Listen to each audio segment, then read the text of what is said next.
வலையை விரித்து தென்னை போராடுதோ எதனை நினைத்து இளநீராடுதோ கன்னி உன்னை கண்டதாலோ தன்னை எண்ணிக்கொண்டதாலோ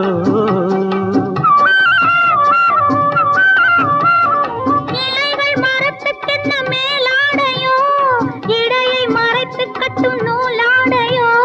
கட்டிக்கொண்ட கள்வன் யாரோ கள்வனுக்கும் என்ன பேரோ இயற்கை என்னும் இளைய கண்ணி